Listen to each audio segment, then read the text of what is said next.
Nature का एक rule है, दुनिया में हर चीज का एंड होगा। जहां हम रह रहे हैं उस अर्थ का भी, और हमारे लिए मोस्ट इंपॉर्टेंट सूरज का भी कुछ बिलियन ईयर्स के बाद दी एंड हो जाएगा। मुगल्स 1526 में इंडिया आए थे और इनके फर्स्ट रूलर बाबर ने मुगल एम्पायर को एस्टेब्लिश किया था। ये लोग 330 साल तक इंडिया में रहे और ये 1857 में मुगल्स का दी एंड हो गया था। मुगल के लास्ट किंग बहादुर शाह जफर की आंखों के सामने अंग्रेजों ने उनके 3 बेटों को गोली मार के उड़ा दिया था।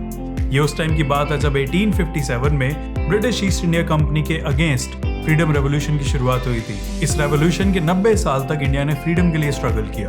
1857 के रेवोल्यूशन को भारतीय आजादी की पहली लड़ाई भी कहा जाता है। इस रेवोल्यूशन से भारत को आजादी तो नहीं मिली, लेकिन आजादी की लड़ाई के लिए पहली सबसे मजबूत नींव रख दी गई थी। इस छोटी सी स्टोरी में हम आपको 2 मिनट में आगे बताएंगे कि इंडिया से मुगल कैसे खत्म हो गए, पर यह वही वक्त था जब ब्रिटिश रूलर्स इंडिया में और मजबूत हो गए थे। आगे कहानी और इंटरेस्टिंग है और आप हमें ब्लेस करना मत भूलना। लाइक और सब्सक्राइब हमारे लिए बहुत इंपॉर्टेंट है। 1857 में मंगल पांडे, जो खुद ब्रिटिश के एक सैनिक थे, उन्होंने अंग्रेजों की लॉन्च की हुई नई राइफल के यूज के अगेंस्ट अपनी आवाज उठाई।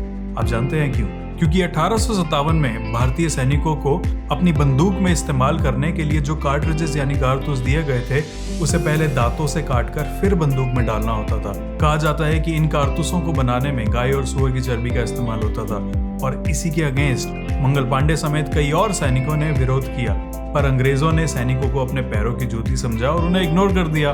पर सैनिकों की धार्मिक आस्था गाय और सूअर की चर्बी को दांतों से चबाने के लिए अलाउ नहीं कर रही थी। अब बात आगे बढ़ गई और सैनिकों ने अंग्रेजी अफसरों को मारने का प्लान बनाया। मंगल पांडे ने ह्यूगसन और बॉग दोनों ब्रिटिश ऑफिसर्स को गोली मारकर उन्हें सजा दी थी, और यहाँ से शुरू हुआ था 1857 का रेवोल्यूशन।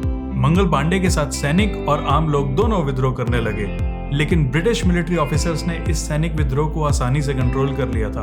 अंग्रेजी ऑफिसर्स को सजा देकर मार देने वाले मंगल पांडे को 8 अप्रैल को फांसी दे दी गई, और तब से हम भारतीयों ने शहीद मानते हैं। ये सब हुआ तो कलकत्ता में था, लेकिन इस घटना के बाद मेरठ कैंटोनमेंट में भी विद्रोह की आग भड़क गई। 9 मई का मेरठ विद्रोह 1857 के संग्राम की शुरुआत थी।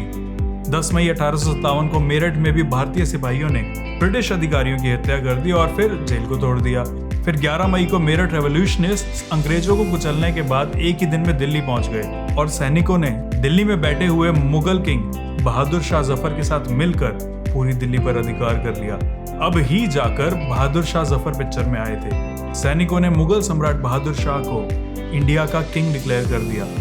कौन जानता था कि बहादुर शाह भी इस रेवोल्यूशन का पार्ट बन जाएंगे और वो ही मुगल्स के लास्ट रूलर होंगे। सैनिकों ने बहादुर शाह से अंग्रेजों के अगेंस्ट आंदोलन का लीडर बनने की रिक्वेस्ट की, लेकिन बहादुर शाह जफर ने इस पर कोई प्रतिक्रिया नहीं दी, क्योंकि वैसे भी अब बहादुर शाह के पास दिल्ली के कुछ चंद एरिया के अलावा कुछ बचा ही नहीं था। शाह जानते थे कि अंग्रेज अब बहुत मजबूत हो चुके हैं, इसलिए वो अंग्रेजों से लड़ाई नहीं चाहते थे। पर कहा जाता है कि बहादुर शाह की पत्नी जीनत के कहने पर वो अंग्रेजों के अगेंस्ट खड़े होने के लिए तैयार हो गए। अगला दिन शुरू होते ही पूरी दिल्ली में अंग्रेजों के खिलाफ कत्लेआम मच गया। लगभग 50 अंग्रेजों को लाल किले के बाहर मार डाला गया।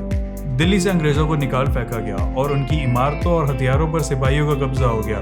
लेकिन कुछ अंग्रेज महिलाएं दिल्ली में शरण लिए हुए थी। बहादुर शाह ने सिपाहियों को बहुत समझाया कि कोई मजहब बेगुनाहों का कत्ल करने की इजाजत नहीं देता, लेकिन इसके बाद भी सिपाहियों ने उनकी बात नहीं मानी और सभी महिलाओं, बच्चों और बहुत से पुरुष जो भी पकड़ में आए, सभी अंग्रेजों को मार दिया।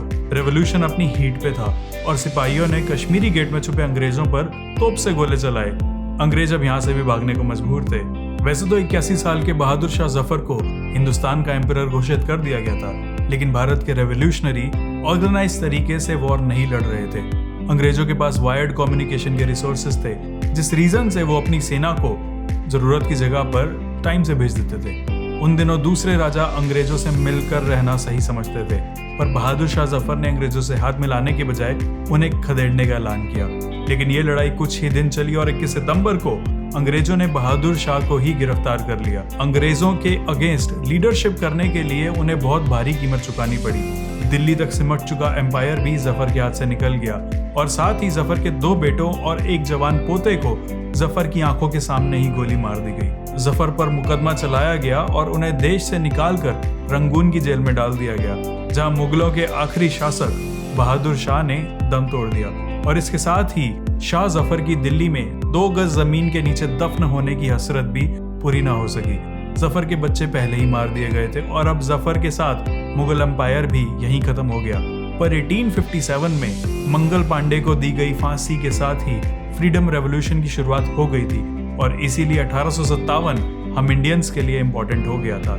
इसके साथ ही आज आपसे इजाजत लेते हैं। I am Dinesh Bajaj and you are watching the top rupee. Please keep knowing and stay happy and healthy as well.